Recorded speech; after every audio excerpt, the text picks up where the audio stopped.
All right. Good evening.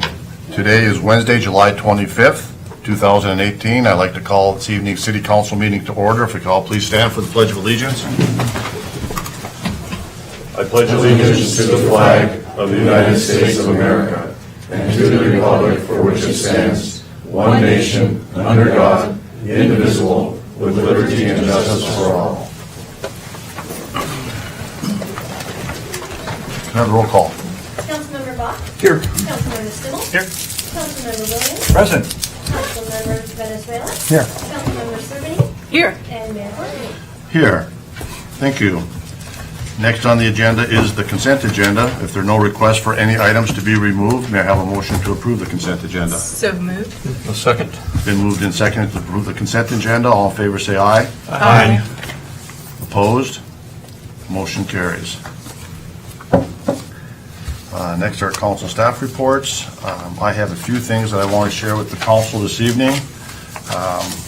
First of all, I did receive a notice today that as of 12:01 a.m. Thursday, July 26th, there'll be a total burn ban in effect, and there'll be no outdoor fires allowed.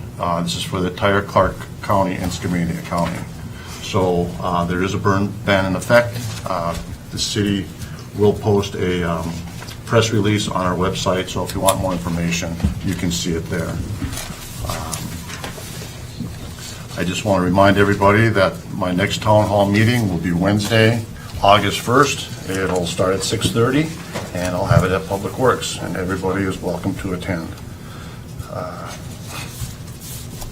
Then the next thing I want to talk a little bit about is this Friday and Saturday will be our La Center Our Days Steamboat Celebration. It'll start Friday evening with a movie in the park. That'll start at dusk, and then on Saturday we'll have the 5K run walk. Will start at 8 o'clock. Parade will start at 10, and then after that everybody will be moving up to Holly Park for a number of events and a day of festivities. So I hope to see everybody there. I'm really looking forward to it, and I know that the Our Days Committee has been really working hard on it. So I'm looking forward to it.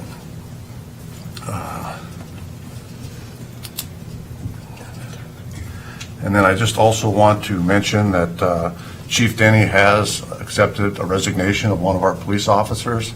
Officer Marvitz has resigned from the City of La Center, and he's going to go to work at the City of Ridgefield. So I was hoping to have Officer Marvitz here this evening for a recognition ceremony. However, he's taking a week's vacation, so he will be here the first meeting in August, and we'll formally recognize him. I was disappointed to see him leave. He's a wonderful young man, a great police officer, but I wish him every continued success. But we will have something for him on the first meeting of August. I think that's all I have this evening. So for next is the attorney's report.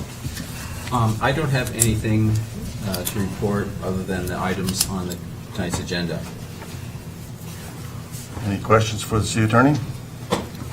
Okay, we'll go right into council comments. Councilmember Bolt. Yes, thank you, Mayor. I too looking forward to the Our Day celebration. I have a friend who has a 1940 Ford, and he has entered that into the car show. He's driving here from Dufur, Oregon, and this will be his first and his wife's first trip to the center. So not only will they be enjoying the festivities, but they will also be enjoying the center as well. So I'm looking forward to that and to the day celebration. Awesome. That's all I've done. Oh, I did forget one item I need to add. The city will be having a booth at Our Days this year. It will be staffed from 10 a.m. to 4 in the afternoon. I would surely invite all the council members to stop by, and if you want to spend some time at the booth, we'd love to see you. And again, everybody's welcome, so looking forward to seeing you at the center, Our Days booth. Councilmember Stimmel. Yeah, just a couple things, both related to traffic. I've seen a couple posts online about traffic on side streets. I don't know if people are skirting around the construction, but just kind of going fast on really small side streets with limited visibility. I've seen this a little bit on, I don't know, 3rd or 7th or something like that. right around the Chevron there, just coming down the side streets. I don't know if you guys have seen much of that. And then a second thing, I'm still seeing a lot of really big rigs on Timmon Road. And from what I understand, they're skirting around the way station, and they're huge. That's a bad intersection anyways. I don't know if that's something we can do anything about, or if that's WSP, but I don't like seeing those big trucks on Timmon. I don't like it at all. Anyway, that's everything for tonight. Okay. Thank you. Thank you for that. Councilmember Williams? I don't have anything tonight, Mayor, thank you. Okay. Councilmember Valenzuela? Nothing. Councilmember Cerveny?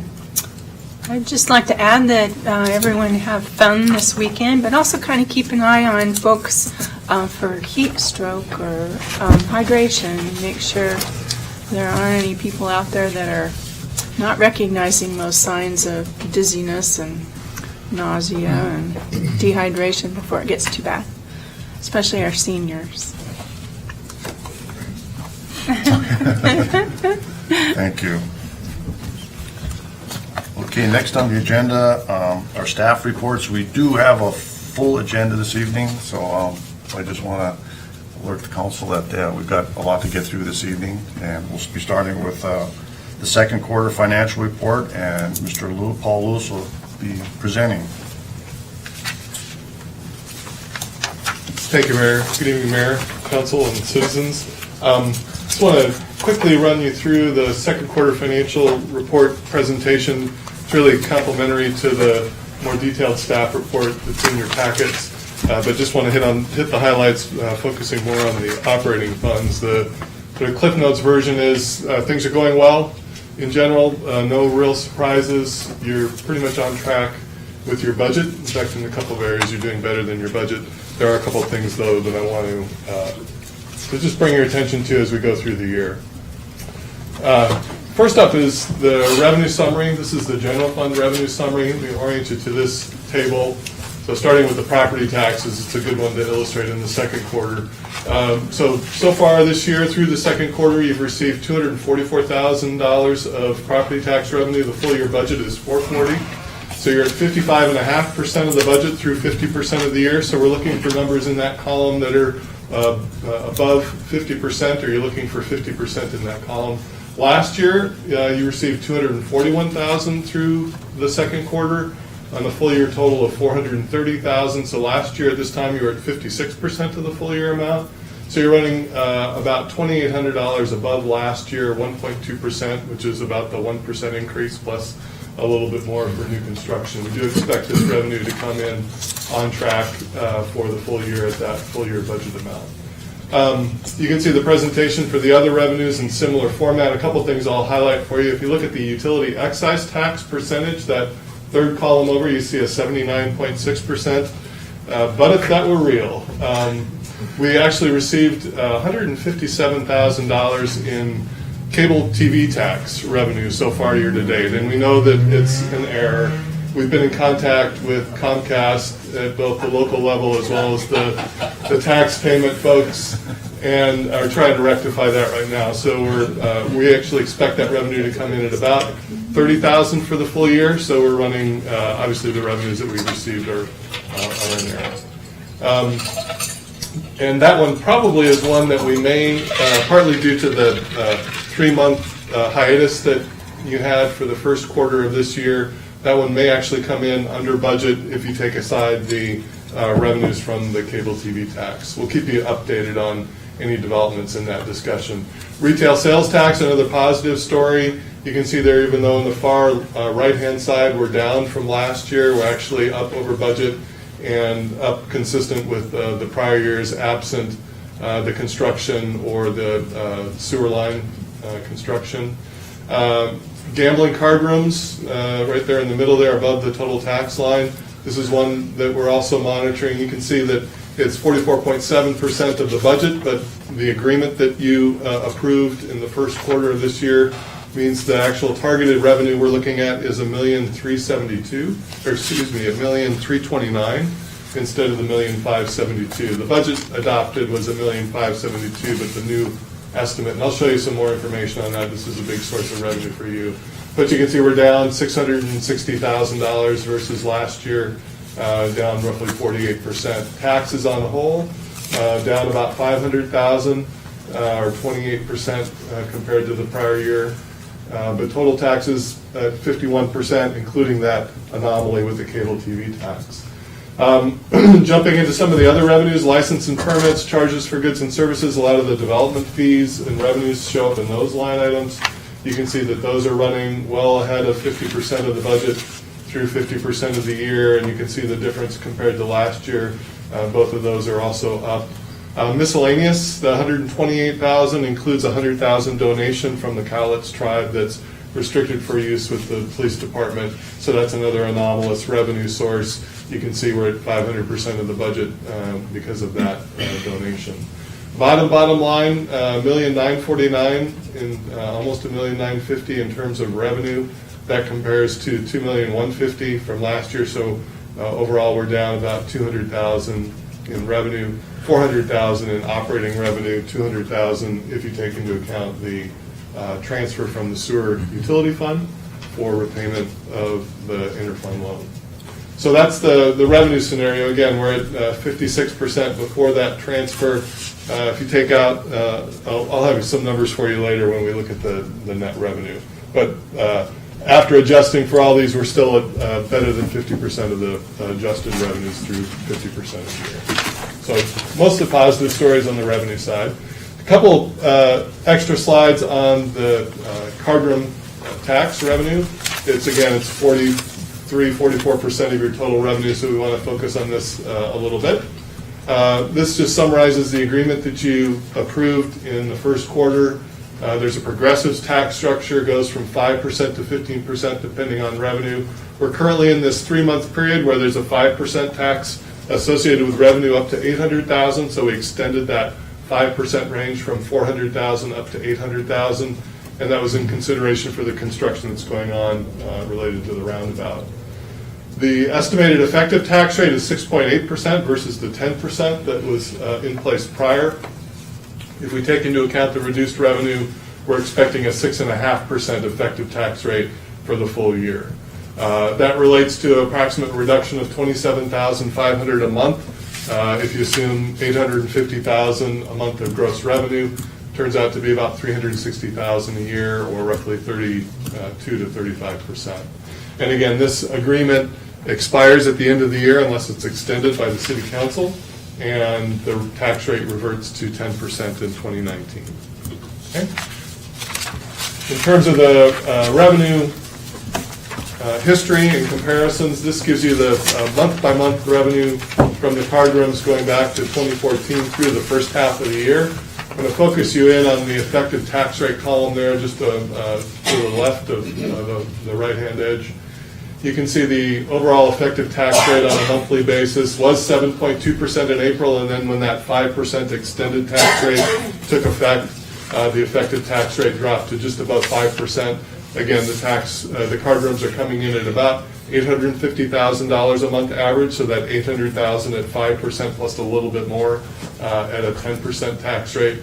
You can see where that is. But overall, the effective rate at 6.4% year-to-date, right on that target of 6.5 that we were talking about earlier. And the total revenue of $665,000 compares to $1,040,000 if the tax rate were 10%. So it's about $374,000 less than the 10% rate. Again, if you take that $360,000 per card room and double it, we're really right on track with our estimates for through the 6 months and for the full year. Okay? This just presents the information in graphical form that I just showed you through the second quarter, with the exception of the far right-hand column. That's that $664,500. That's our estimate for the full year. That's effectively half of that $1,329,000.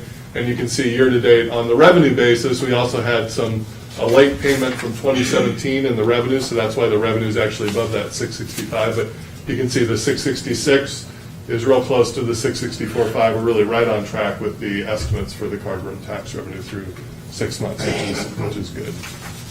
This just shows you the revenue comparison for the card rooms as they received their revenue through May, and shows you cumulative through the year. So through May of 2018, that $8,636,342 is essentially the revenue that they've received. And again, it's averaging just above the $850,000 per card room that we had estimated last fall. That $10,969,000, that's last year's revenue, so we're down about 21% over last year and actually over 2016 as well, but we're up about 9.5% versus 2015. And I did check in with Woodland. Their card room's down about 32% year over year through May. Actually doing a little bit better than the Woodland card rooms here locally. So that's it on the card room tax revenue. One also hit on the sales tax revenue, another important revenue source that's also related to the development activity and the economic activity in the community. And this just shows you the second quarter, the revenue through the second quarter over the last several years. Focusing on the second quarter 2018, it's $161,000. Our budget estimate for half the year is $140,000, so we're doing much better than we anticipated in the budget. You can see the $264 from last year, and again, that's a result of the construction activity on the Center Road. We're actually up over the $128,000. We're 26% above 2016 numbers, so that's a good, healthy increase in a year over 2 years from when we really have a valid comparison. And then a lot of the sales tax money is being driven by development activity, and that also relates back to the revenue source that we talked about before. Through June, we've had 23 new single-family home building permits. You can see that equals the total from all of last year, so doing well in terms of the development activity.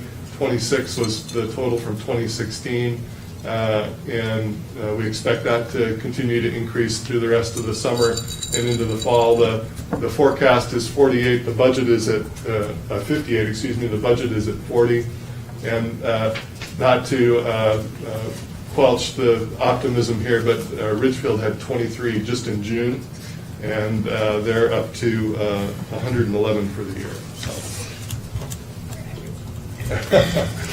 Still doing well. This shows you the general fund expenses, and again, same kind of format. In that third column over, you're looking for numbers that are around the 50% range. Some of these are higher than 50% because we front load a lot of our expenses, our insurance costs, some of our interlocal agreement costs for CRESA and other things are all front loaded in the first quarter of the year typically, but a lot of these in the first half of the year. So we're at bottom line there, we're at 49.3% of the full year budget expended through 6 months. The budget anticipates negative net revenue of $382,000 if you add in the adjustment that you made on the revenue side for the card rooms. That increases to $625,000.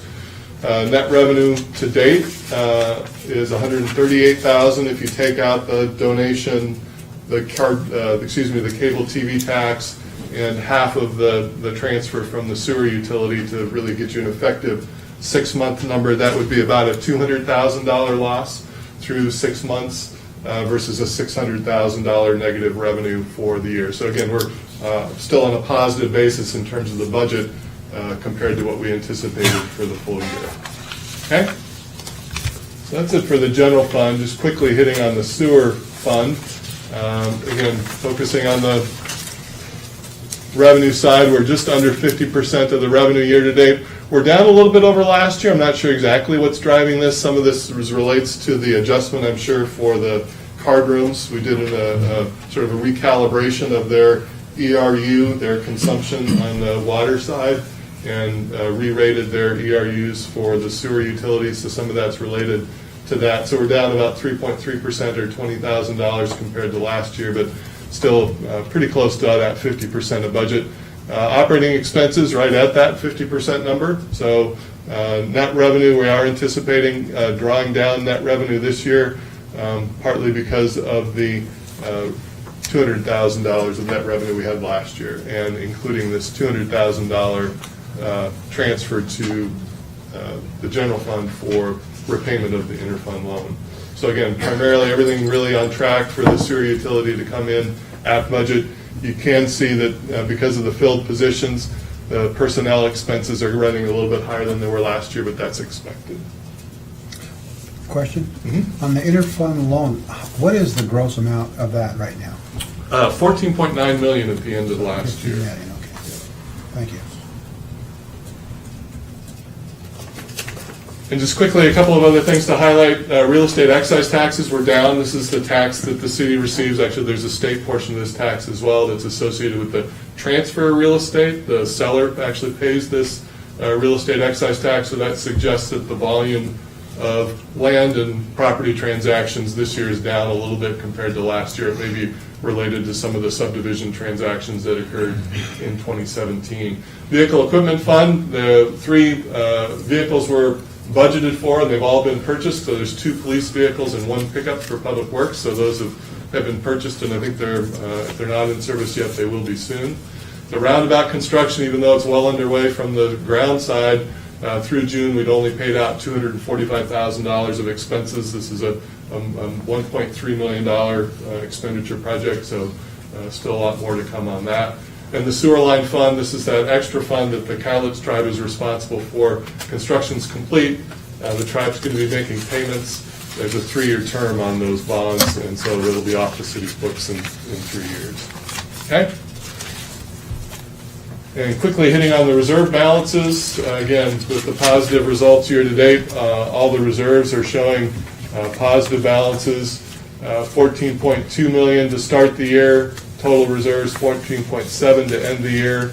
General fund is up at 2.1, the reserve fund is at 4.7, so you're at roughly 185% of your general fund expenses in your reserve between the general fund and the reserve fund. So still keeping on track with where you were at the beginning of the year. Again, in the full year budget, we expect this to come down probably in the $400,000 to $600,000 range, depending on what happens with the cable TV tax. So, going forward, we'll have a third quarter financial update for you in October. The Budget Advisory Committee meetings are scheduled. There's one scheduled for tomorrow night. They'll be held monthly to work through the budget process. The baseline budget and workshop on the options to deal with what we're expecting to be another deficit will come to you in late August and in September. And the preliminary budget is due the first part of October. And you'll adopt your budget in November. Any questions on the second quarter financial report? Nice presentation, Paul. Good. Excellent, Paul. Thank you very much. You're welcome. Thank you. Okay. So next on the agenda, we have ordinance 2018. Oh, I'm sorry. We do have one more staff report. I'm sorry. This evening, we actually have Janice Corbin here, our HR consultant, and she has a staff report as well. I apologize again. That's okay, that's all right. I just wanted to make sure I didn't look, I mean, it's hard to follow Paul, that's all I gotta say. He does such a good job. Good evening, and thank you to the council members, to the mayor, and also the community members. Just a couple of updates. One, the finance manager / city clerk, we took that down from a director to a manager. That has been posted in several sites so far, so it's out there being published. The first review, it's going to be open until filled, but the first review is August the 6th. I actually looked at the resumes or the number of responses I've gotten. I have about 75 resumes so far. I apologize, I've not had a chance to look through all of those, but I have CPAs, I have government experience, and I also have a portion of people who just aren't qualified, but we did get some good applicants so far from what I've looked at. The target date is to look at those resumes, to do some screening of them, and I actually have a series of questions where I'll do some preliminary screening, and then to be able to look at doing some interviews, perhaps the following week or the week after. Paul Lewis is going to help us with that, the mayor, and some of you are interested in being part of that selection. That would be great as well. Just let me know. I did send you all the flyer. I actually really appreciate the feedback. I had a typo, thank you very much. I had a couple of other things, so I always welcome that. So I think we're moving forward within that. I'm kind of thinking that September sometime, we'll definitely have a confirmation of some, and a start date for someone. But we do have, I'm encouraged, we do have some good applicants that have applied. And we did change the salary on that and lowered it. We also changed the medical coverage on that. Instead of having the high rate that we did on dependents, we took that down to 75% instead of the high rate. So that's part of the messaging to our unions, which is also the next piece of it. But I am very hopeful, and I do think you have some good candidates. And I know you don't have some good candidates, but 75 people, and it's only been out about a week and a half, is actually quite encouraging. So any questions on that one? We will have an employment contract on that, but it will not be the same employment contract we've used previously, and we'll keep you posted on that as well and let you see that before we actually move forward. The next one is the labor negotiations. Actually, all three of the bargaining groups, the unions, that's the police union, the civilian union, and then the exempt employee union, which is 3 employees, all of those contracts opened this year. And so we'll be negotiating them. We'll be using Summit Law Group to help us with that when needed. But I have been working really hard to repair the relationship with the union and to have a more professional relationship. So I met with the police union yesterday. It was a very positive meeting. I'm actually using something called interest-based bargaining for some of these issues, which means we have a common goal here. The common goal is the delivery of service. The common goal is to keep quality people. They're concerned that we're losing people, although the officer that we left went to Ridgefield because it provides opportunities that we can't possibly do in a small city. And it's to kind of not make this so adversarial, but to try to focus on, we want good police, but we also have to be reasonable for the citizens that we're serving, what we pay and what we do for health insurance. We are going to have to ask for concessions on health insurance for everybody. It's just the nature of the beast. Health insurance is one of our biggest costs when we look at that. And they understood that. I mean, they did. And we also talked about the fact that we can't fill vacancies, not because of what we aren't able to do, but because we can't get them through the state academy. So we came up with some ideas that the chief and I are going to be working on to sort of try to help us out. The state academy, the earliest we can get, and you can correct me, chief, but the earliest that we can get somebody into the state academy, if it's a brand new officer, is March of next year. So there's just not the budget for that state academy. That's going to be going to the legislation here in this next year, but even if they pass it, we won't be able to push that. So we're going to have to be a little more creative, and the officers did understand that and said they would work with us on that. So we'll update you on that. Question? Yes, of course. Are you guys considering lateral? Yes. 'Cause we had one of those but we're before, kind of didn't we? dry on that category as well, because we have to also remember that every police department in the state and fire department is facing the boomer exodus, and where we're aging that, they're aging out. And in the state of Washington, as you well know, you really, once you retire, if you go back, it messes up your retirement. So once they're retired, they're retired. And so laterals, we've had very slim picking. So I think we're going to have to be more creative and maybe look at, recruiting for retired officers out of Oregon as a possibility. One of them is to also look at part-time officers who can be retired but can only work so much a month. That's a possibility. Also, we were looking at maybe offering some opportunity for some officers in the area to work here a shift or two a month with some criteria. Now, all of that has to be bargained with the union, of course, but they were very amenable to that. This is not within our control. We can't change the academy, and we can't change the market. I don't know a police department out there who's not looking to hire. Can we recruit from military MPs? Or We do they have do, to still and go through the academy? We actually do, but the military, I will just be honest, the military folks, first of all, you may get them, but they're not always the right candidate. So, I didn't find when I was in the business of this, we didn't really get a lot of military. If we got them, they walked in the door and they got hired right away because they had police-related skill sets. Mm-hmm. But, so yeah, I think that we've done a lot of recruiting and testing. Again, this is outside of our scope. This is outside of our control. So the union understands that, which I appreciate, and that they're willing to help us find a solution. I think that shows progress versus saying absolutely not. they do not want the citizens to suffer as a result of that. That's a real positive step on their behalf. So the chief and I met today and yesterday. Sorry, I sucked up a bunch of his time, but we'll be working on that because we are watching. We're concerned about overtime. We're concerned about exhaustion. We're concerned about all those things. We're going to have to be really creative here.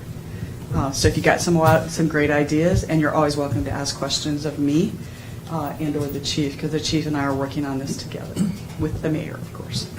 Okay? So that's contract negotiations. We have some language to clean up there too, because we have some recent decisions on representation and wages, and then we have a couple of policies that need to be cleaned up too, so we'll be working on that. Job descriptions, I am trying, I think.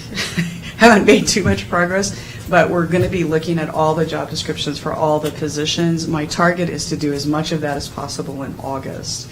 The job descriptions are all over the map. We have some job descriptions from 2003. And the employees are no longer even doing that kind of work that maybe they would have done. That was definitely true in the police department. And then we have some job descriptions that are a year old, and they actually need to be much more consistent because that puts us at risk and liability if we don't have good job descriptions currently.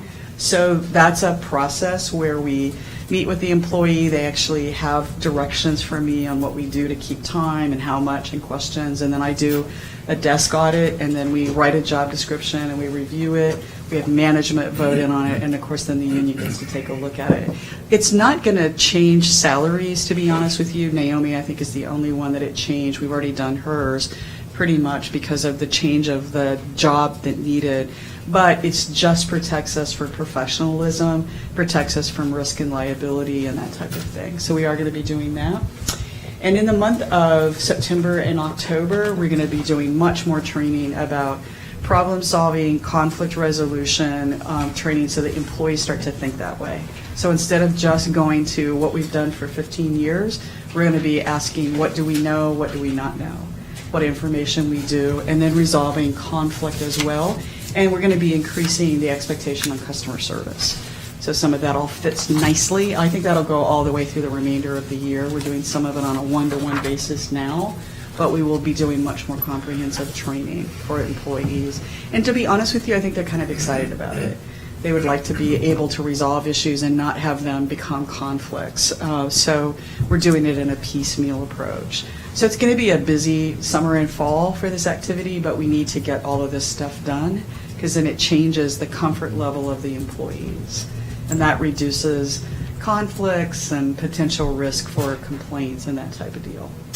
So that's what's on the agenda. I'm going to be bringing down my mobile house. No, I'm teasing. And hanging out because this is what it's going to take. But it is a lot of it I can do back at my office. But I think the employees are ready for it, and I'm excited about that. They want to see some change that's positive. Questions from any of you? Just make a comment. I've worked with a lot of people over the years in public sector, and You're aging yourself now, man. I know, over 30, and I can assure the public here that the money being spent on this part of the redevelopment process for our city employees is money well spent. She's very, very technical. She even gave presentations at the Associated Washington City. She's well thought of. She's got great experience, and I just want the folks to know that the money that we spend and a consultant restructuring our organization is going to be money very, very well spent long term. It's going to take a while before we make the proper adjustments, but we're on the right track, but it'll take a little bit of time yet. Thank you so much. I appreciate that. Any other questions? Now we can do the work. Thank you very much. Thank you. Yes. Yeah, great Thanks for everything. report, and we appreciate everything that you're doing. Appreciate your comments, Joe. Okay, so now we have ordinance 2018-13, and it's to amend the animal regulations of Center Municipal Code 6.0. Brief citizen comments? Oh, thank you, Doug. I tell you what, I guess I better get my agenda straightened out here real quick.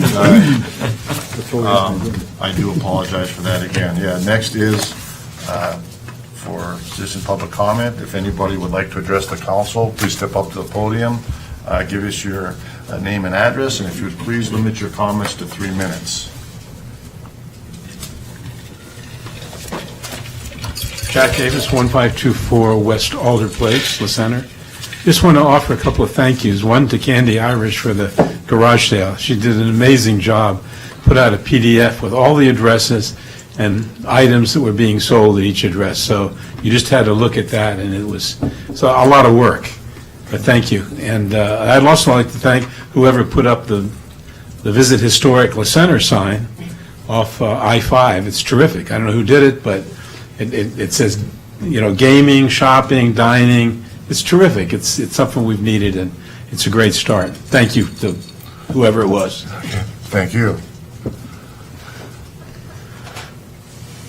Anyone else want to address the council?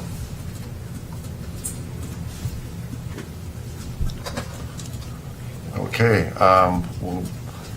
now we will go to ordinance 2018-13, and that's to amend the animal regulations, La Center Municipal Code 6.10, and our city attorney will be facilitating that this evening. Thank you. This ordinance amends the city code and is along the lines of what I described at the last meeting. This is more streamlined, more surgical. It changes, tweaks, if you will, the regulations that are already in your code without any kind of radical overhaul. So there's a red line version attached to the ordinance that shows you what the changes are. It has a few new definitions, and then after that is a fully reconciled exhibit that shows what it will look like. One thing that this prompted also, when the police department, Danny Bowerman in particular, looked at this, she noted that this brings in for the first time a reference to the city's code enforcement chapter, 2.15, as a possible procedural chapter for prosecuting violations of the code, of the animal regulations, and between the time that chapter is adopted and now, the court rules have changed somewhat, so we're going to need to revise that chapter a little bit as well to reflect those changes in court rules. But that will come afterwards. Any questions? Good job. Otherwise, this is as we discussed last time. Yeah, and last time we also had, at the last meeting, we had a public hearing as well, so I don't know that we really have to have a public hearing for this evening, or? See if anyone wants to testify. Okay, all right, so first of all, council, any questions or comments on the ordinance? I have a couple comments. At the last meeting, I think there were citizens that brought up questions about definitions. The dangerous dog, I think, was one, and then at large. I see that definition of a dangerous dog is in the code, and then that you change the verbiage on the at large as it comes under running at large, but I think you made some clarification on that. So I think that was good to see. It brings it up to date in that it requires kind of a clear notion of what in control is. So it has to be under leash, because that was just way too amorphous for police officers to prosecute under. Understanding that this is, you're never really going to see, it's very unlikely you'll see actual full-on prosecution of this. I don't know that in my experience, we've never prosecuted an animal violation. But get it on the books, and through the force of kind of public pressure, you'll see compliance. Okay. Very good. So because it is an ordinance, I will open up the public hearing. So 11 minutes after 7, I'll open it up for public comment. If anybody would like to address the council regarding the ordinance 2018-13, please step up to the podium, give us your name and address, if you limit your comments to 3 minutes.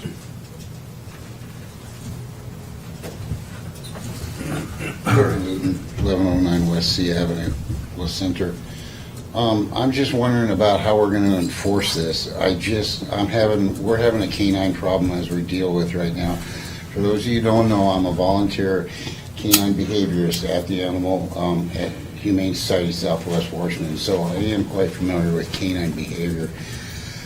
But I want to know if enforce this, I understand that animal control won't even come out to La Center because of our regulations and rules, because we have a problem, and I was going to report it, and they said, don't call animal control. One is, we all know they've been in the media a lot, and they are short-staffed. They can't handle the problems. So until they revamp that program. So I don't know if this is going to fall on Chief Denny, if he's going to become a police officer / dog catcher. But, and as the attorney pointed out, we probably haven't prosecuted, we've never prosecuted, but that doesn't say that we haven't fined or gone after somebody, or at least warned them. And also, I question, when you say running at large, and this has happened before, if a person has verbal command over their dog, it's under control. If he says heel and the dog heels, it's under control. It's not necessarily on a leash, but it is under control. So this is going to be good, because the leash law is a problem. And unfortunately, it's too bad that we have to legislate cleaning up after your dog. Really? Come on, that's common sense, folks. Carry a baggie. That's all, thanks. Larry.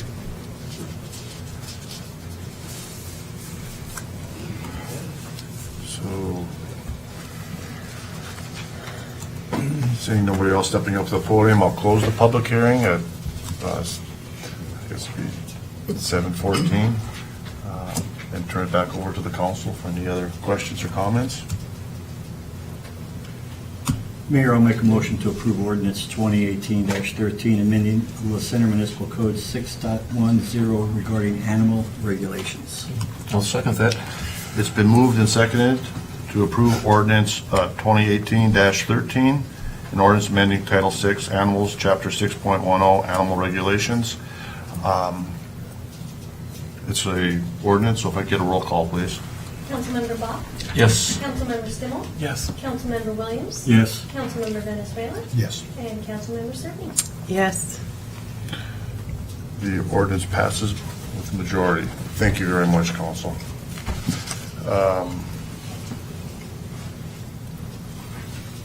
Next on the agenda, we have a public hearing, ordinance 2018-09, amending ordinance 2013-011, and the Center Comprehensive Plan by adopting a new transportation capital facilities plan. And our planning consultant, Mr. Eric Eisen, will be presenting this evening. Thank you, Mr. Mayor, members of the council, citizens. Pleasure to be with you on such a beautiful summer evening. This is an issue that we've had multiple conversations about here at the City Council, with joint work sessions with City Council and the Planning Commission. Planning Commission has reviewed the transportation plan, made recommendations to you, and tonight we're here to do three things, basically. The first is to conduct a public hearing on ordinance 218-09, which is the Transportation Capital Facilities Plan. And then also after that, to take up two ordinances which do not require public hearings. One related to the 6-year capital improvement program for transportation, and the other relating to transportation impact fees. So under the State Growth Management Act, all jurisdictions that are fully planning are required to develop capital facilities plans. The city contracted with DKS Engineering a few years ago. They have a considerable amount of experience in this area, and they've conducted the required inventories and made the recommendations that we to make changes to the plan. I don't know if this works or not, but I'll try. Yeah, it does. Look at that. So the forecasts that are made for the Transportation Capital Facilities Plan are based upon estimates for population growth, households, job increases, and then that generates a potential amount of traffic that could be expected, expressed in PM peak hour vehicle trips between now and the end of the 20-year planning cycle. So that's where we begin with our analysis to develop a list of projects. And those capital facilities projects, there are approximately 26 of them. There are 26 of them that have been recommended in this Transportation Capital Facilities Plan. And those projects then are refined for a 6-year capital improvement program. And that 6-year capital improvement program, which is the first resolution, not the ordinance, would anticipate approximately $12,440,000 worth of capital improvements to the transportation system over the next 6 years. The overall project cost for the 26 capital improvement projects that help make up this 6-year CIP are just about $63 million worth of improvements in the city's transportation system in the next 20 years. So, how does it all get paid for? All new development, whether it's residential development, commercial development, public uses such as City Hall or schools, are subject to pay a transportation impact fee. And that transportation impact fee has to be used on system-wide improvements, not on individual subdivision improvements, things that make the traffic flow smoothly throughout the community.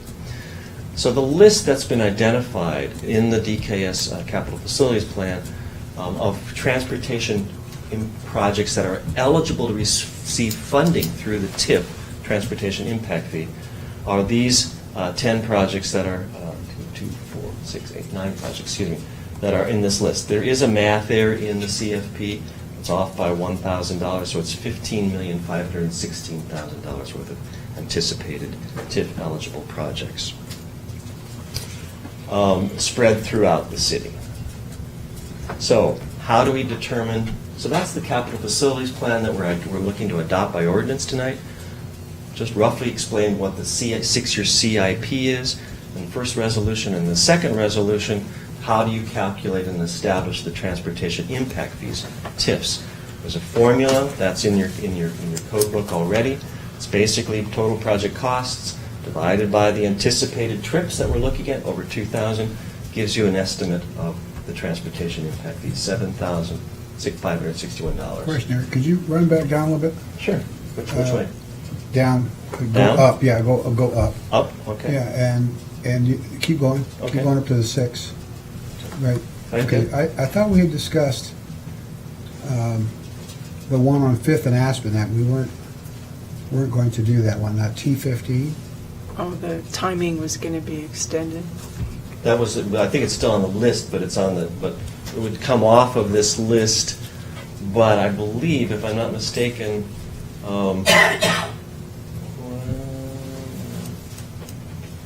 you're suggesting that we were going to take T15 off the list completely? And off the supplement 6 something years? else. I thought we talked about supplementing something else in the T15 because that one didn't seem very realistic when we had our discussions.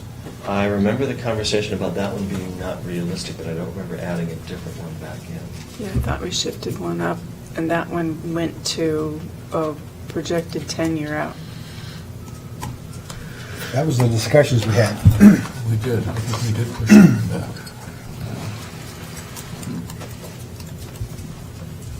They're all nodding yes. I'm trying to remember which one we replaced it with. Can I get some help? Back up there, just I was reading them. Was it the There's last the one? T15. The last one was the Breezy Creek Trail with the high school. Was it? Yeah. Yeah, one was moved up. I can't remember specifically, but I knew that one was moved down as a priority. It was not a priority, and then we moved something else in its place.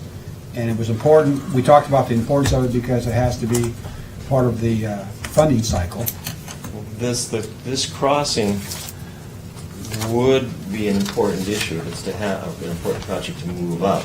That's what the conversation may have been. This was just a rough estimate of $1 million. Well, and it's going to be considered more than that, but I know the mayor's working with the county commissioners on moving that up on their agenda as well. I believe that was the one we were talked about moving up and moving the other one out. If that's the case, then I would suggest, and I apologize for missing that. I'm seeing all these head nods here, so obviously I missed it. Then the there we go. The T15 comes off the list, and the T24 goes on the list, and the replacement value is roughly the same dollar amount. It was, yeah, and that was part of the discussions that we had, as I recall, so. We can make that change then. It was a late night. Thank you for that. I appreciate you saying that. The funding source the same, though, with that? The funding source for T15 was a city improved project, The city needed. and for T24, it's also a city Okay.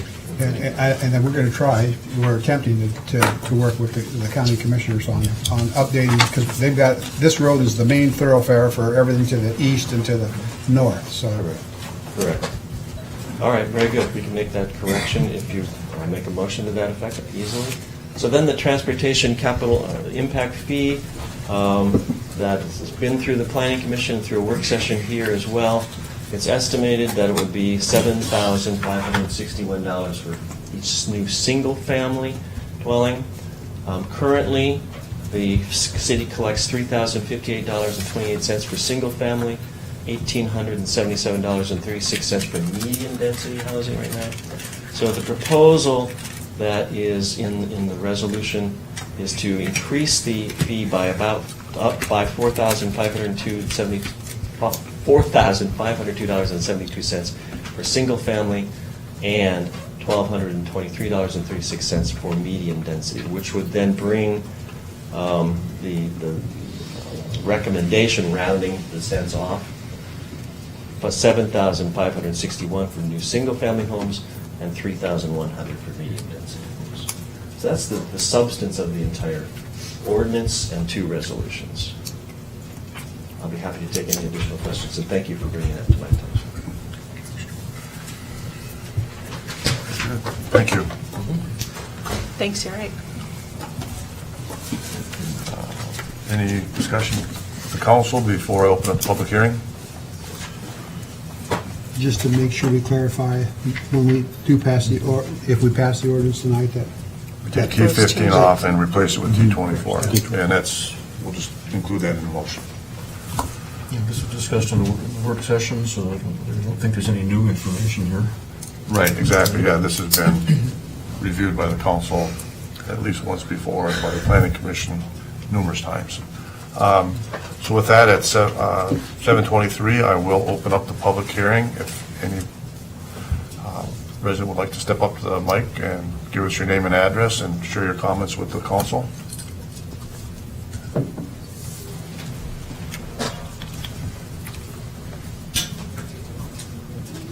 Skip Carlson, 35915 Northwest Jenny Creek Road, La Center, Washington.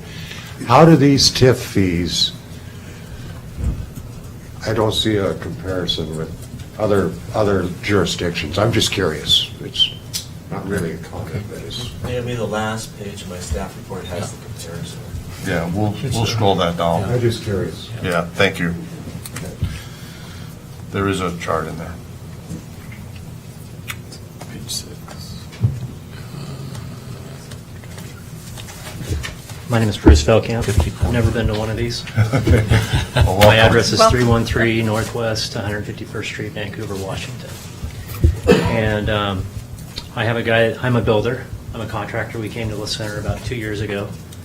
Started building up in Gordon's Crest. And we kind of ran the numbers at that time as far as Vancouver versus La Center. And we thought because land was a little bit cheaper that we could still come up here and make what we made in Vancouver and be able to sell the houses. And as far as I know, we've built 7 houses up here, so I'm not a big builder. But as far as I know, we are selling the most expensive houses up here. Because whenever we sell a house, we have to prove that it's worth that, and we're having to prove it by our houses that we're selling. So I feel like we've been pushing the envelope all along as far as what we can charge. And my understanding, I've got a guy that pushes my permits through for me, and he was down at the city today. And this is one of 3, I guess, that we're talking about here, to the tune of about $11,000 more that we want to charge for permits. And I'm just telling you that I don't, as far as my knowledge is, as far as I can tell, I don't think that we can get another $11,000 out of our houses. I don't think I can pass that on. So what that means is I have to pay for that. It has to come out of my bottom line. And if it comes out of my bottom line, it's not worth building here anymore. So I don't know what the other, I know GB Homes is up here, and I know, is it Waverly or somebody else is building over here? So I have no idea how they feel about it. I do know that their houses are selling for less than mine, somewhere probably between $50,000 and $100,000. So I know it affects them even more so than it affects me, so I would think that it would probably be a negative. But I felt like it was probably my duty to come up here and tell you guys how that's affecting my business. Okay, and that's all. And I'm not going to stick around for the rest of the meeting because I got things to do. But thank you for listening. Appreciate it. Thank you. Thank you.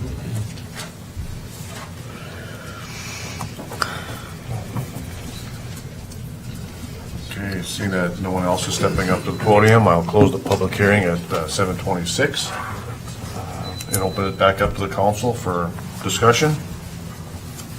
Any comments, questions for Mr. Eisman?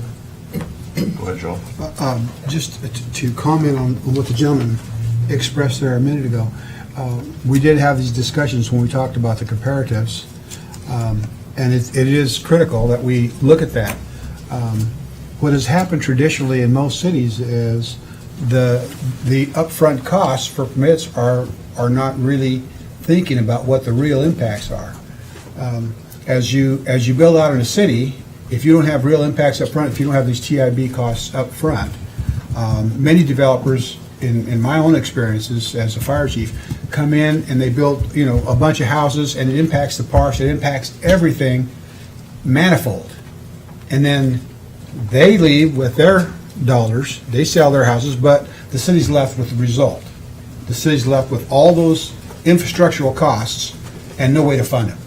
And so most cities have potholes and all because they don't plan ahead of that. They don't make the costs real. And it's real easy for us to do that as council people. Well, let's put it off on the next generation that comes up and tries to make decisions. So I'm just letting the folks know that we do think that we're in the ballpark because we do have these long-term costs, these infrastructural costs that have to be realized from somewhere. So somebody coming in, we have to look at both sides of the equation. So that's just my comment. Eric, could you go over review the chart with the council just to show where we are comparatively to some of the other cities and jurisdictions in Clark County? I don't know why, I'll be happy to, Mr. Mayor, Yeah. thank you. I don't know why the last digits has shifted, but it's not that way in the staff report, but maybe it's just the size of the screen. So what we've done here is we've looked at single-family residential and medium-density residential, and I asked Ms. Hanson back in April, in late March, to do a poll of the other jurisdictions to see where they are. And fees change over time. So these fees are current as of April 5th of this year. So you can see that we've got school traffic, park, water connections, and sewer in each of these columns right here.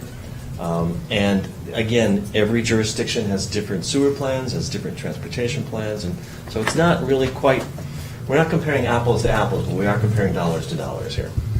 So what we've done here is by adding in the increase in there we go. This is the increase for single family in the center, and the increase for medium density.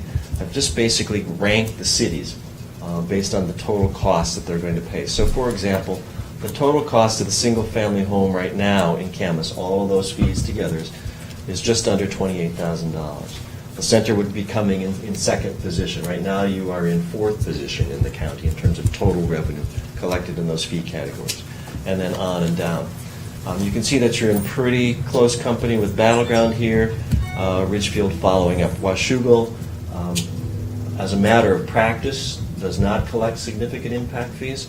Their home building numbers are far lower than yours. They focused a lot of attention on job creation, especially in the north end of the city. And Vancouver's fees are quite low, but again, you have to look at a city that's been around for over 100 and some years that's been building sewer, water connections, roads, and those kinds of things. I will say that... Eric, don't you also have to factor in the density?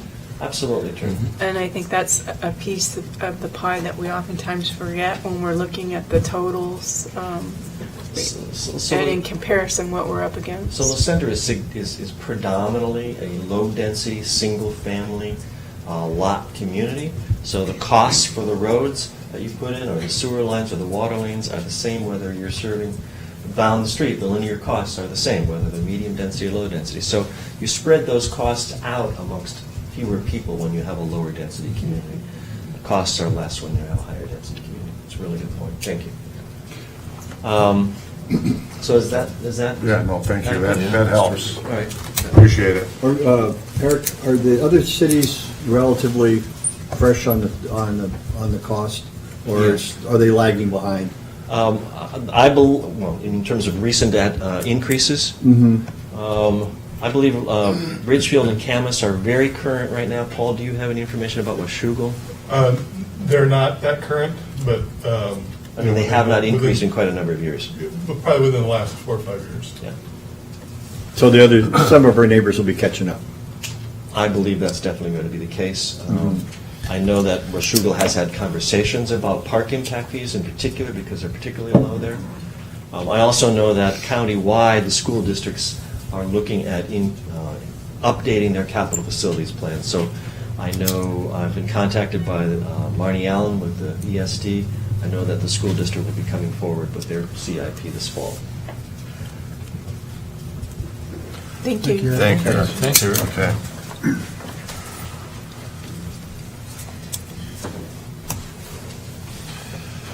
Okay, Council, any other discussions, questions, comments? I agree with Joe. I lived in Battleground for 10 years off of Parkway, probably the worst road I think I've ever been on. I lived off Mill Plain for 20 years, and that was pretty new, east side of Vancouver when I was growing up, so I didn't see the parks. I didn't see things kept up. When I came out here 7 years ago, I couldn't believe it. This place is beautiful. There's parks everywhere. They're well maintained. Trails are taken care of. Streets are great. When it's even a remote possibility that it could be below freezing, they're out there spraying. It's worth living here. I think it's worth paying for. Great. And I think I'd like if we'd get a little more information from the builder, but it seems to me if he's selling houses for around the $400,000 range, $11,000 is a very small amount of money. Percentage-wise. And I would say, if that makes that big of a difference that you would go from La Center to Vancouver, but they'll probably make more money anyways, I would say that probably doesn't have as big of an impact as maybe it sounded. That's just my personal opinion. Could be wrong. There's a widespread perception among citizens that infrastructure doesn't keep up with growth. And you need funds to keep up the infrastructure. That's why if we're going to accommodate the growth that we know is coming, we have to have the funding to support that, whether it be what we're generating here, through TIFs, or whether it be through grants, but you need to have a source of funding, and I think we need to keep the proposed figure as it's been presented to us. Well, we need the TIF money for matching funds for the grants. So it has to happen, and to John's point, I agree, by the way, Parkway got repaved. It's nicer now. I drive over there once a month. But I think looking at the fees, and when you take into factor in density, Vancouver, I was driving around down there today in a nice area, and it's just, houses are on top of each other compared to what we have here in La Center. I think we're high, but I think it's doable. When we moved here from California, we said, hey, this is a great place, and this La Center just stood out because of all the facilities it had and the level of upkeep. So it's high, I'm good with it. Good. Okay. Well, if there's no other discussion, could we get a motion? Hey, Mr. Mayor, I move that the City Council adopt ordinance 2018-09, amending ordinance 2013-011, and the Center Comprehensive Plan by adopting a new Transportation Capital Facilities Plan. Second. So we need to make the adjustment for T15 and T24. Do you want to add that to your motion? So, yes, so I move that ordinance 2018-09, amending ordinance 2013-11, and the Comprehensive Plan be passed with the recommended motion, with the recommended amendment. And again, Mr. Eidman, that is to remove T15 off the capital six-year CIP and Move it down. Remove T15 from the six-year CIP and replace it with T14 at the same dollar level, $875,000. So 14 or 24? It should be 24, yep. Thank you. Okay, good catch. Did I get a second on that? Second. Okay, so it's been moved and seconded to adopt ordinance 2018-09, an ordinance amending ordinance 2013-011 and the La Center Comprehensive Plan by adopting a new transportation capital facilities plan as amended. It's an ordinance, so could I get a roll call? Councilmember Bach? Yes. Councilmember Stimmel? Yes. Councilmember Williams? Yes. Councilmember Venezuela? Yes. Councilmember Serby? Yes. The motion passes unanimously. Thank you, council. Thank you, Mr. Eisman. That's great report.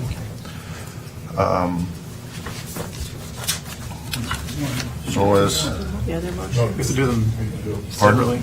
there's three motions. and we have two more motions to go. Yep, Mr. no, I've Mayor. got them here. We'll go through them. So we have two more resolutions. Is there a need to actually review these, Eric, or should we just read them off and they're all been incorporated in the If you comp? read the Okay. title off, that's adequate. We've talked about the substance already. So, council has both motions. If you just want to make a Mr. Mayor, I move the City Council adopt Resolution 18-435, adopting the revised six-year transportation plan with the amendments as noted.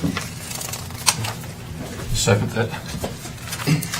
It's been moved and seconded to adopt Resolution 18-435, adopting the revised six-year transportation plan. All in favor, this is a resolution, so I don't need a roll call. If we could, all in favor, say aye. Aye.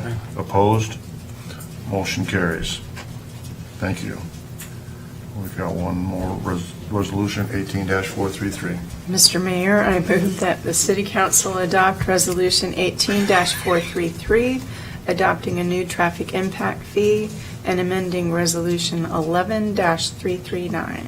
Second. But there's a blank in here in the Blank? resolution to fill in the blank with the actual dollar amounts. $7,561 for single-family residents, $3,100 for medium density residents. Okay, right up there. Just about it.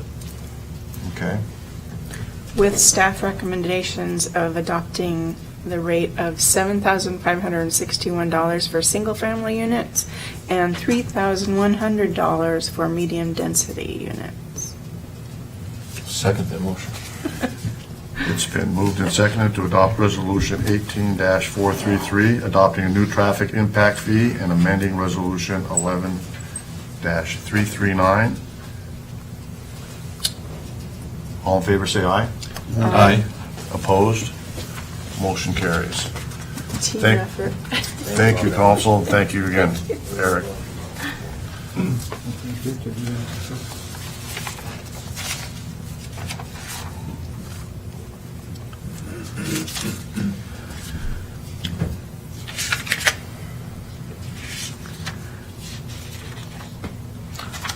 Okay, so next, we have one final resolution this evening, Resolution 18-436.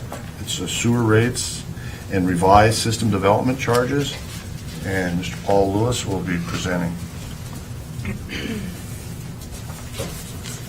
Thank you, Mayor. Resolution 18-436 adopts a new schedule of charges for the sewer utility. Actually, there's two elements to it.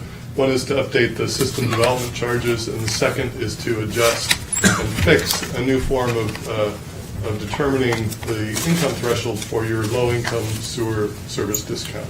So there's two elements that we're dealing with today. Similar to your discussion on traffic impact fees, the system development charges are a way of reasonably and equitably charging new development for the cost of the infrastructure that's in place just to serve that new development. So it's similar to traffic impact fees. The fees go to support the cost of infrastructure to serve growth. We had a workshop on this topic on May 16th, if you recall. FCS Group presented the results, the draft results of their analysis. FCS Group, I think they probably do more than 50% of the sewer rate studies, sewer STC studies in the state of Washington. They're also working in Oregon and California and Idaho as well. The city engaged FCS Group to make the calculation of the system development charges. Initially, you had system development charges when you started operating the utility. You were originally set at $7,200 per ERU, and ERU is the equivalent residential unit, similar to a single-family home. You increased those to $7,800 in 2009, and that's where they've been since that time, so you haven't changed them. One of the justifications for taking a look at the system development charges was the new sewer line that was built and, paid for by the Cowlitz Indian tribe to serve the junction.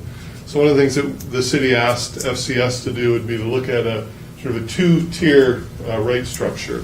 One for development north of the East Fork of the Lewis River, and one for south of the East Fork of the Lewis River. And south is the junction area, and north is the existing downtown area. Okay. Similar to transportation impact fees, there's a lot of math involved. FCS did the math. They have a model. Essentially, there was $5.2 million worth of existing infrastructure that needed to be repaid by the new development, and then $23.1 million of new infrastructure that the new development also needed to pay for. And those were the costs of the development. In terms of the equivalent residential units, similar to what Mr. Eisman described, looked at the 20-year growth horizon and came up with an equivalent residential unit capacity associated with that growth. And it turned out to be 3,381 new ERUs in addition to the 1,376 that are existing. So as a result of the math, FCS at the May 16th workshop presented to you essentially two bookends for both the north and south areas. The high number that they presented to you, I think 10,032 for the areas north of the East Fork of the Lewis River, and 8,074 number south of the East Fork of the Lewis River, assumed that there was no debt associated with any of the capital improvements. And they also gave you a lower number that assumed that there was the full $14.9 million of the interfund loan was associated with capital. Subsequent to that workshop, we identified that roughly $8.5 million of that $14.9 million was associated with capital items related to the sewer utility. And so we used that number instead, and FCS came back with new numbers for the maximum system development charge rates for each area, and they were 8,242 for the area north of the East Fork of the Lewis River, and 6,283 for the area south. Okay? So that brings you up to date in terms of the work that FCS has done and their recommendation. Those are maximum rates, similar to the transportation impact fees. You can't reasonably justify any costs for systems development charges that are above that. It wouldn't be equitable if you did, but you are able to go lower than that. Switching gears a little bit to the low-income discount, again, the last update to this number for, the threshold for qualifying for the low-income discount was last done in 2009. Currently, there's a two-tier discount available. If a household has income less than $27,563, they pay 65% at the current rate. If they have income that's less than $18,213, they pay a rate that's 50% of the current rate. There's currently roughly 27 households that are qualifying for this low-income discount, roughly 2% of your existing customer base, and the total cost of that discount is running roughly about $10,000 a year, or less than 1% of your total revenue for your sewer utility. So it's not a highly utilized discount, but it's one that's available, and it's one that almost every utility that I'm aware of offers their customer base. Well, those numbers were 2009. Do they need to be adjusted for inflation? They are, so that's part of the action that you'll take today is Okay, to adjust thank you. those, and I'll get to the proposal for that in a minute. The proposal for the system development charge is to effectively not take the rate that was, the maximum rate that FCS identified for the area north of the East Fork of the Lewis River. Don't take it fully up to the 8,242 level. It's $442 more than your existing rate. So the recommendation, staff recommendation, similar to what we presented to you on the 16th of May, is to leave that rate at the existing $7,800 level, because that's a $442 discount over the maximum rate. That discount comes off of the common infrastructure, and that same dollar amount is applied to the maximum SDC for the area south of the East Fork of the Lewis River. So we're recommending rates of $7,800 and then $5,841 for the area up at the junction. Okay? The rationale for those rates are stability. So we've got a number of developers that have homes in the process right now for subdivisions. Keeps that rate stable. The comparability, again, we talked through the comparisons. You're the same, ranked second on your sewer system development charges. Battleground's the only one in the community that's higher than you. Clark Regional Wastewater is at the $7,550. Another compelling reason from my perspective is the SDCs are based off of estimated costs, right? So the numerator is the cost of the system improvements that you have to make to serve the growth, and the denominator, which is the amount of growth that you expect over 20 years. Well, I think there's a certain amount of uncertainty in both of those numbers. From the numerator side, I think that there's some variability in terms of what the Department of Ecology would allow you to have as capacity in your existing plant. There's also uncertainty in terms of the cost to expand that capacity here locally. And so if you were able to expand the capacity of the existing plant and then put in a second phase that also had expanded capacity, the costs would be different. One of the recommendations that I made in the May 16th workshop that before you have one of those big investments is that you do an update to your general sewer plan that identifies the real costs, what ecology is going to allow you to do in terms of the capacity to get those numbers a little bit more refined. It's, again, I think been 2010, 2011, I think was the last time you updated that plan.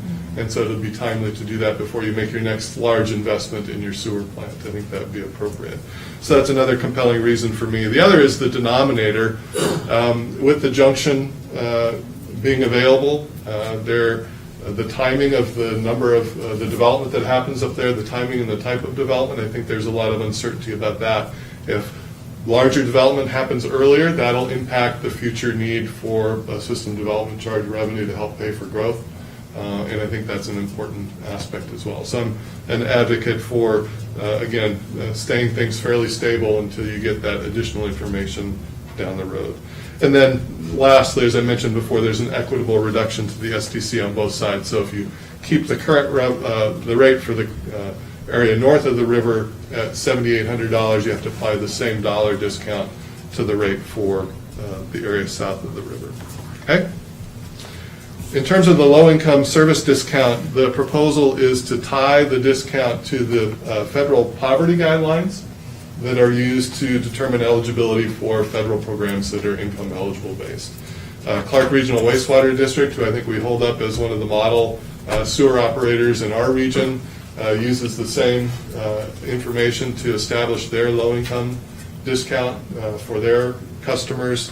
And we're proposing to set the eligibility requirement for the 65% of rate discount at 200% of the poverty guideline for a two-person household, and to set the 50% discount at a rate that's, at an income that's 125% of the income of, again, that poverty guideline for a two-income household.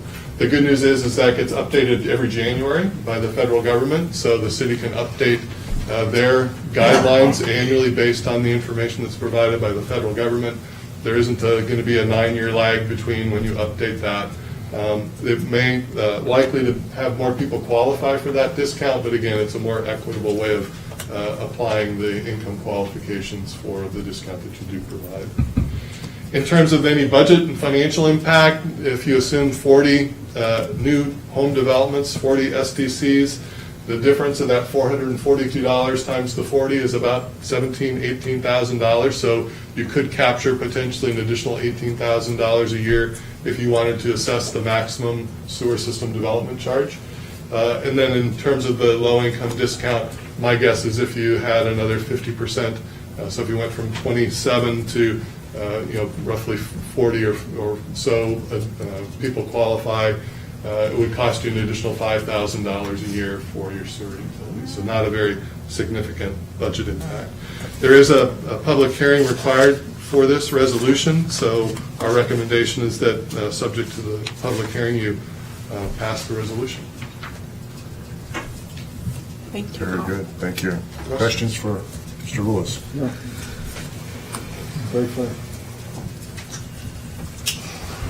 Okay, any discussion between the council members before I open up the public hearing? So at 7:52, I will open up the public hearing. If anybody would like to address the council, please step up to the podium and give us your name and address. And if you limit your comments to 3 minutes.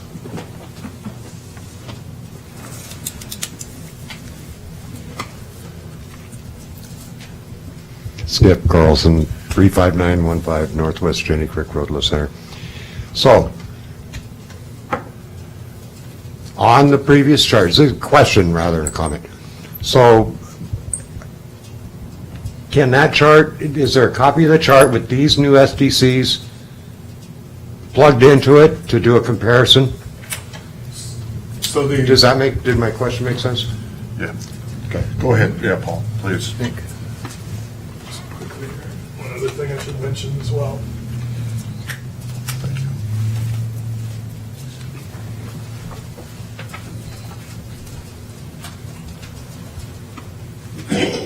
So the systems development charge for the area north of the river won't change. So that number is going to be $7,800. If you take no action today, the same $7,800 rate would apply to the area south of the Lewis River up to the junction. So that rate would be $7,800. And that's the number that was shown in the chart that you had earlier looking at your transportation impact fees. So that's incorporated. There is only one jurisdiction that has a rate that's higher than that.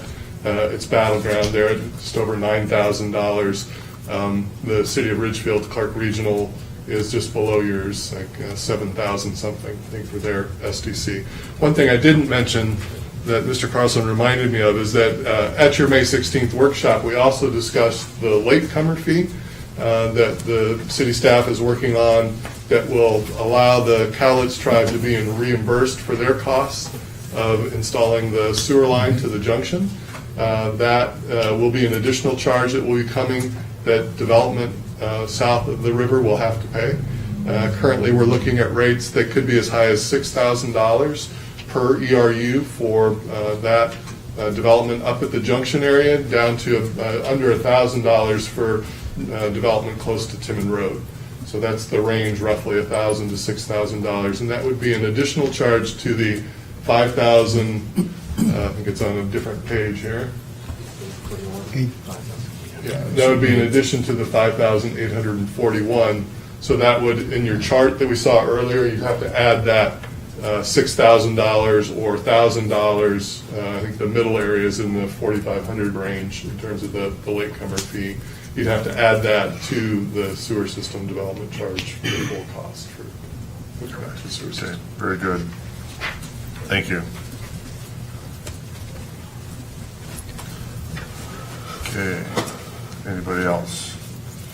Seeing nobody stepping up to the podium, I'll close the public hearing and turn it back over to the council for discussion or comments, questions.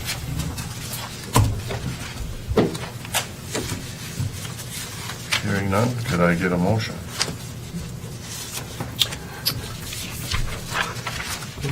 Mr. Mayor, I move to approve Resolution 18-436, adopting a new schedule of rates and charges for all users of the city's sewer utility. Second.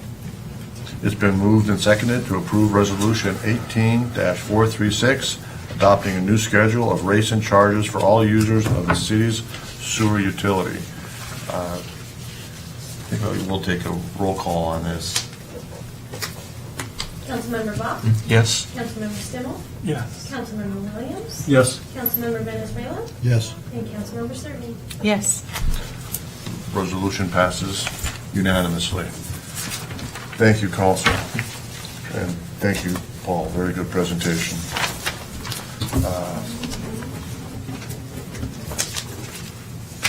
So that gets us through the ordinances and resolutions for this evening. So next, the City Council will be going into executive session for the RCW 42-30-110. It's regarding public employees' performance. And so if I can ask everybody to please leave the chambers, and the City Council will go into executive session. And we will be taking action. Somebody's horn is going off. Mr. Mayor, I move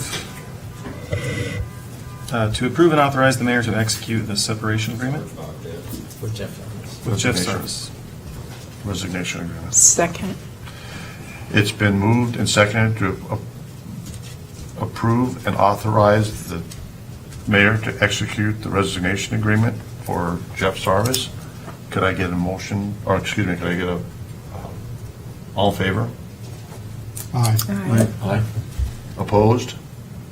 Motion carries. Okay, thank you, council. That's all that Motion to adjourn? that's all we have on the agenda this evening. If I get a motion to adjourn. Motion to adjourn?